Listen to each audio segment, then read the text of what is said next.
Senhoras e senhores, apresentando a Flor!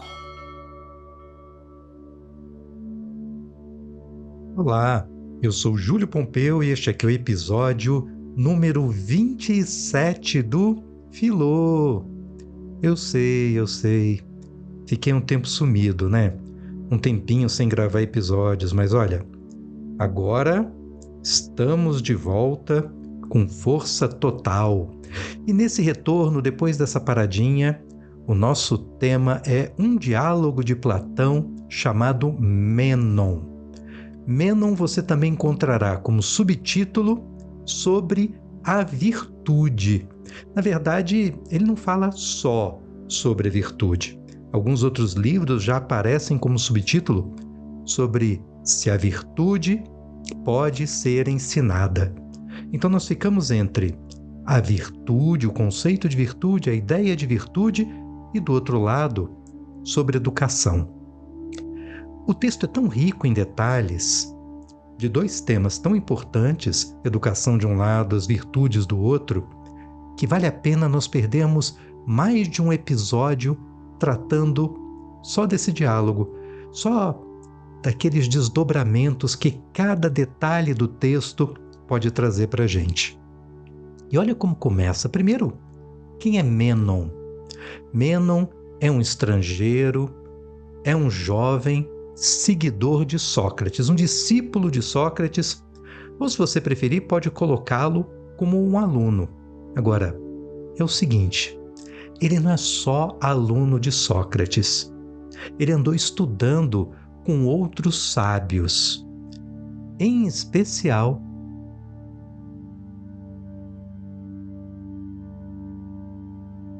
Gorgias. Gorgias é um sofista. E você que acompanha aqui o Filô já sabe. Os sofistas, quando aparecem nos diálogos platônicos, geralmente é para passar vergonha perto de Sócrates. Platão não gostava nem um pouco dos sofistas. E nesse diálogo, as citações feitas a Gorgias vão mostrar um pouco o quanto Platão não prezava pelos sofistas. Mas o fato é, olha como Mênon, esse aluno, esse estudante, se dirige a Sócrates de início, assim, de cara, já soltando uma pergunta. Começa exatamente assim o diálogo. Diz Mênon: serás capaz de me dizer, Sócrates, se a virtude se adquire pelo ensino ou pelo exercício? Ou se não depende do exercício nem do ensino e existe nos homens como um dom da natureza ou de qualquer outra forma? Então, olha só, ele está perguntando aqui sobre a natureza da virtude, no final das contas. Se a virtude pode, por um lado, ser ensinada ou se a virtude ela é o resultado de um exercício, de um desenvolvimento continuado, de um esforço de aprimoramento. Ou então nenhuma coisa nem outra, mas que nós já tenhamos de alguma coisa a virtude, de algum modo, a virtude existente em nós, como um dom, uma vocação, ou uma habilidade, ou uma capacidade por natureza. Três hipóteses: se a virtude é algo que se ensina, se a virtude é algo que se desenvolve, ou se a virtude é algo que já está aqui e simplesmente desabrocha e não tem jeito. Nós já nascemos virtuosos de alguma maneira, ou então nascemos sem virtude nenhuma, só com vícios, só com uma falta total de qualidades. Não é isso? Então, o Sócrates, diante de uma pergunta tão direta assim, ele vai dizendo: olha, sabe o que é, Mênon? Eu tenho um pouco de dificuldade para te falar desse tema, porque eu realmente não sei o que é a virtude. Se eu não sei o que é a virtude, não dá nem para te responder se ela é algo que se ensina, que se aperfeiçoa ou um dom. Só que para dizer isso, ele ainda acrescenta mais um detalhe. Ele já começa logo fazendo referência a outras terras, a outras cidades, em que parece que lá afloram muitos sábios, aparecem muitas pessoas se dizendo conhecedoras de muitas coisas. E aqui de cara ele já cita Gorgias. Inclusive Gorgias, que é ateniense, esteve nessa cidade e encantou os sábios de lá. Agora eu sou de resto como as outras pessoas aqui de Atenas, ignorante completo da virtude e de outras tantas coisas.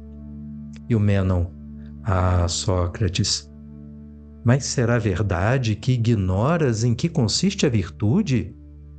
Hei de contar de ti semelhante coisa quando regressar ao meu país? E Sócrates: não só terás de dizer isso, meu caro amigo, mas ainda que nunca encontrei ninguém que o saiba, segundo me parece. Então, aqui tem um ponto curioso. Sócrates é conhecido pela ideia do só sei que nada sei. É curioso, porque você não acha literalmente essa frase nos diálogos platônicos, mas ao mesmo tempo, a ideia de que ele é um ignorante, ter a ignorância, o não saber, a incerteza, a dúvida como ponto de partida do desenvolvimento dos diálogos e, portanto, de uma busca de conhecimento, é algo que aparece em quase todos os diálogos platônicos. Agora, não dá para confundir a ideia do só sei que nada sei com uma afirmação de ignorância completa sem nenhuma consequência, que não seja um passo primeiro para nada, só uma forma de se esquivar de grandes debates.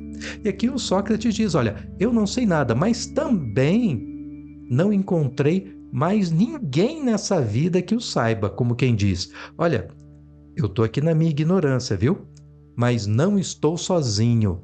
Aliás, parece que nós estamos falando de um tema que, por ninguém dominá-lo por completo, é algo de um nível muito acima daquele que geralmente nós encontramos nos discursos das pessoas com quem nós cruzamos por aí.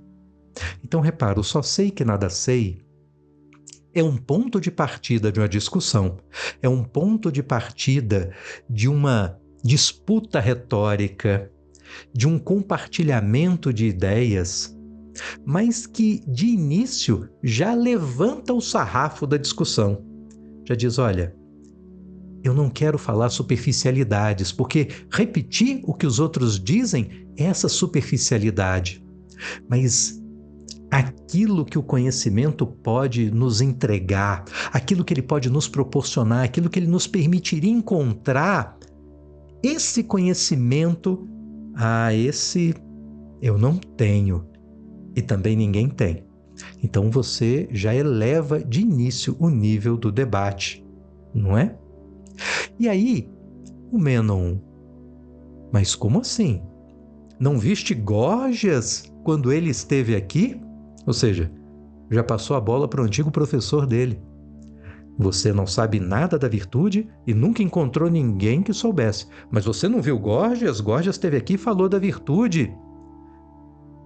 E Sócrates: vi sim. E Mênon: e pareceu-te que ele não sabia?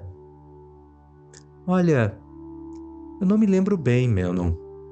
E não posso dizer-te nesse momento que impressão ele me produziu naquela altura. Agora, você o ouviu, você o acompanhou, e você também é uma pessoa muito habilidosa, muito inteligente. Acho até que nós podemos deixar o Gorgias de lado na nossa conversa e diz você, a partir do que você aprendeu.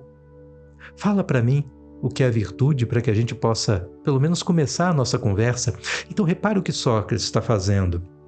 Ele está pegando esse aluno e o colocando no papel de professor agora.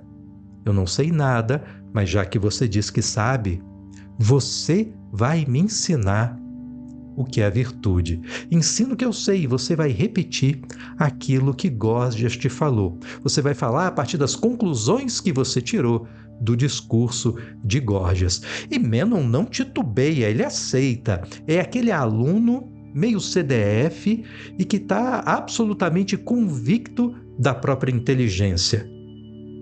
E aí Mênon nos dá a primeira definição de virtude que vai aparecer aqui nesse diálogo, aquela que reproduz as ideias de Gorgias. Ele diz: não é difícil, Sócrates. Em primeiro lugar, se queres referir-te à virtude de um homem, é evidente que consiste em ser capaz de administrar os assuntos da cidade e, administrando-os, favorecer os amigos e prejudicar os inimigos, acautelando-se para não sofrer o mesmo. Se se trata da virtude de uma mulher, não é difícil responder que consiste, primeiro do que tudo, em governar bem a sua casa para manter em bom estado e em mostrar-se submissa ao marido. Olha, tem gente que ainda hoje aplaudiria isso, viu? Mas ele continua. Há também uma virtude peculiar às crianças de um e do outro sexo. A outra própria dos anciãos. Existe igualmente a que é própria do homem livre e a que convém ao escravo. Em suma, há uma infinidade de virtudes. Não vejo, pois, dificuldade em dizer o que ela seja, porquanto cada profissão, cada idade, cada ação tem a sua virtude particular. Com respeito ao vício, Sócrates, penso o mesmo. E vício aqui é o contrário da virtude. Então você tem virtudes, ou no outro extremo, você tem vícios. E aí Sócrates, com muita ironia, a ironia que lhe era tão característica, diz: que afortunado sou, Mênon! Buscava uma só virtude e apresentas-me um enxame delas. A pergunta é: a virtude pode ser ensinada? A virtude é resultado de um aperfeiçoamento ou a virtude é um dom? Sempre no singular. E agora aparecem virtudes no plural. O discurso de Górgias, aqui pela fala de Mênon, é a ideia de que as virtudes são apontadas a partir da boa interação social, do bom cumprimento de um determinado papel social. E por isso, pessoas de posições sociais diferentes terão virtudes completamente diferentes. Virtude no sentido de adequar-se plenamente a determinadas regras sociais, supondo essas regras conhecidas de todos.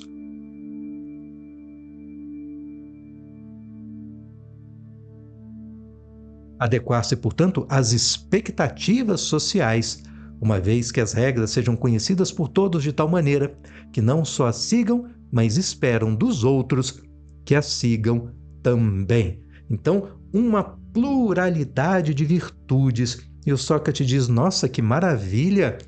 Aproveitando o exemplo do enxame, me diz uma coisa, Mênon. Se eu lhe mostrasse uma colmeia, em colmeia há muitas abelhas, e que essas abelhas elas sejam diferentes umas das outras.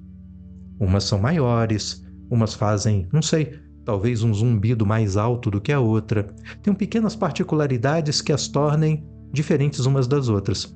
Elas são diferentes pelas suas peculiaridades, o tamanho, o zumbido, ou elas são diferentes por serem abelhas? E o Mênon, não, peraí. As abelhas, enquanto abelhas, são todas iguais.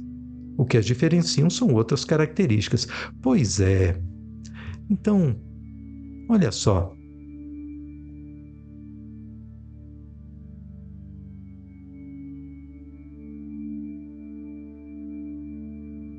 Será que o mesmo não acontece com as virtudes? Embora existam muitas e de várias espécies, todas têm uma essência comum que faz delas virtudes. Ora, é esta a essência que deve atender quem pretenda elucidar a pergunta: em que consiste a virtudes? Compreende o que quero dizer, Mênon? Ou seja, você está me falando de características acidentais, de modos particulares, como a virtude, por exemplo, pode ser percebida, ou no caso das abelhas, como cada abelha em particular é percebida em comparação umas com as outras. Mas isso está longe de permitir conceituar o que são abelhas. A ideia de uma essência, portanto, é aquilo que se busca, é aquilo que corresponde à resposta à pergunta: o que é? E aqui cabe uma observação curiosa. Na história humana, nós desenvolvemos 3 grandes formas de conhecimento. Cada uma delas em torno de uma pergunta fundamental. A primeira delas é o quê? O que é isso? O que é aquilo? A segunda é como? Como as coisas acontecem? Como que se faz determinada coisa? A terceira é por quê? Para quê? Qual o propósito? Qual o sentido disso? Cada uma dessas 3 perguntas acabou gerando um grande edifício de conhecimento. A filosofia é aquela área do conhecimento que se concentra no o quê? O que é isso, o que é aquilo, o que são as coisas? Isso é a busca do conceito. Filósofo é alguém que procura conceitos. Filósofo é alguém que se esforça por conceitos. É essa a construção filosófica de Sócrates. Essa é a grande herança que nos é deixada por Sócrates / Platão, porque afinal de contas, é Platão que nos traz esse discurso. É graças a ele que as ideias de Sócrates chegam até nós hoje. Então, entender a essência das coisas, esse é o esforço, é assim que eu respondo alguma coisa. Mas só para não ficar no vazio, as outras 2 perguntas. O como tornou-se praia da ciência. A resposta científica para as coisas é demonstrar o como algo acontece. O que causa o quê?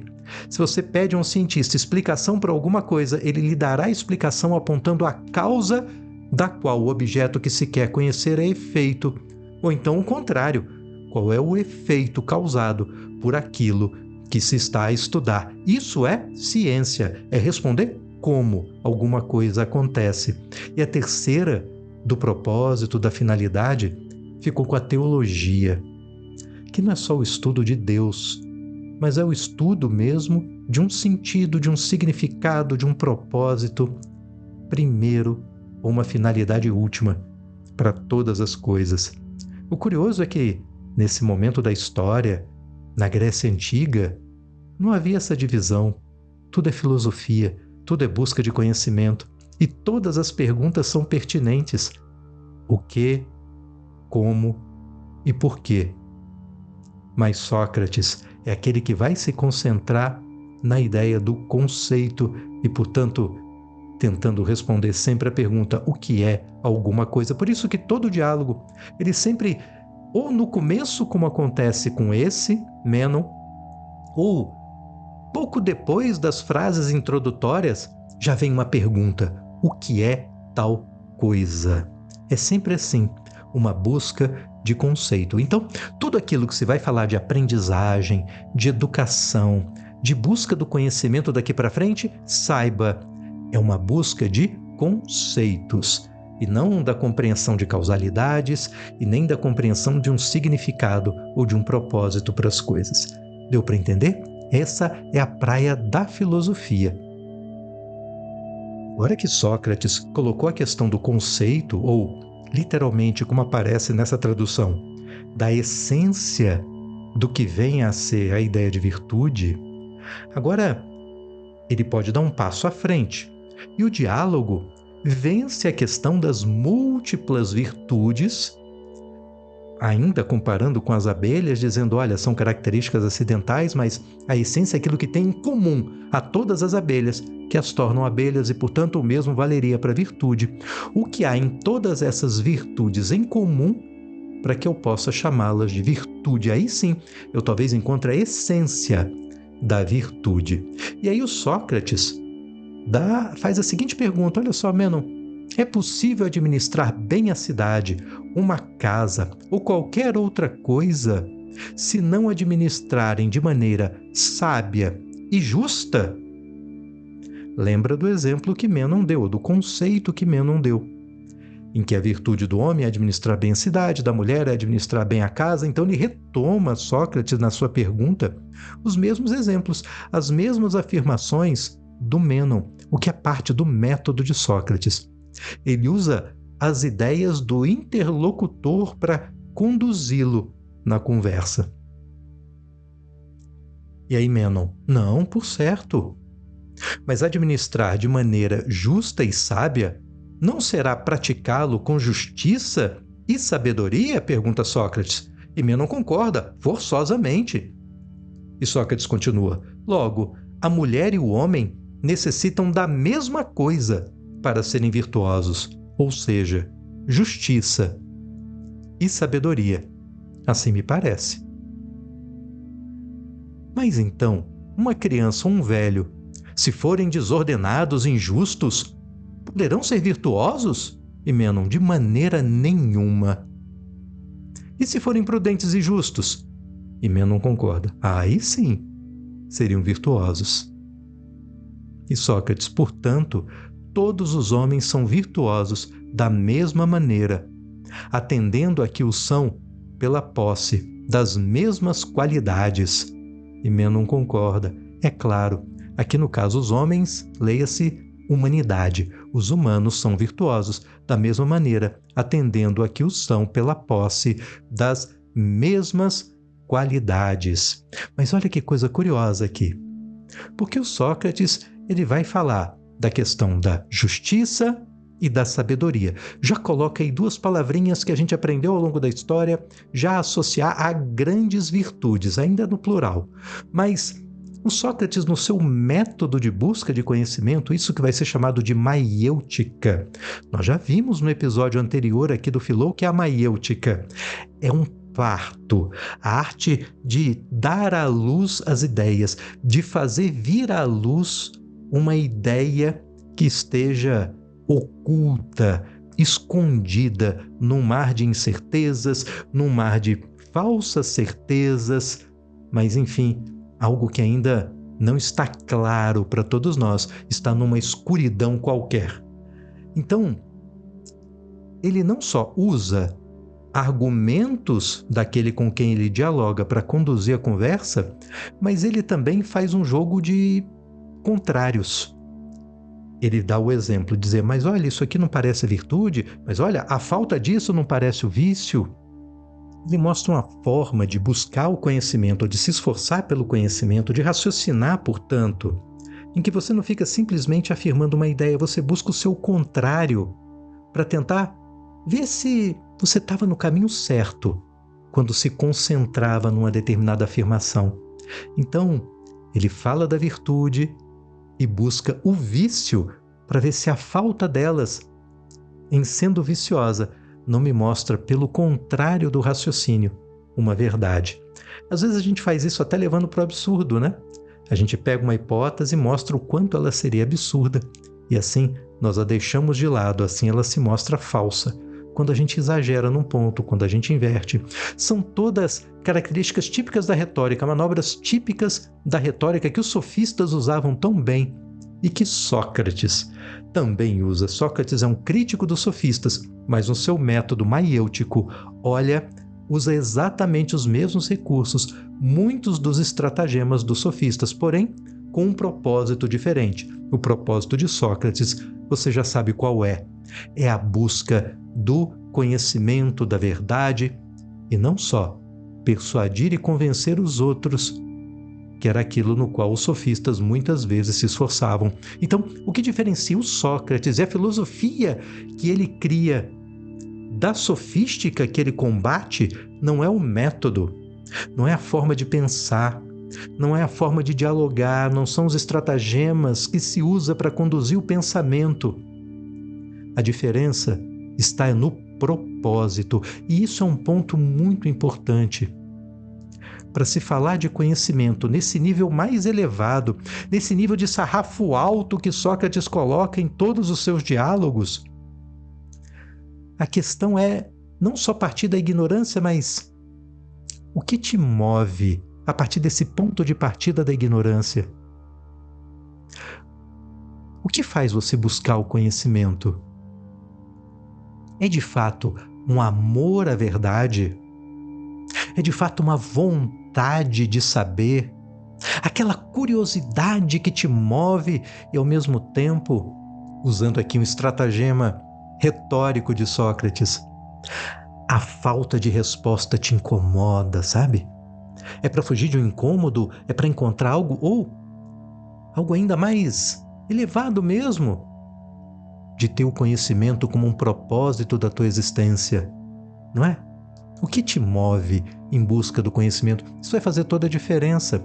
É muito diferente alguém que estuda algo pela vontade de conhecer aquele algo, por uma inclinação a tornar-se sábio daquele assunto. É muito diferente daquele que estuda para passar na prova de quinta-feira, aquele que estuda para passar no concurso, pronto e acabou.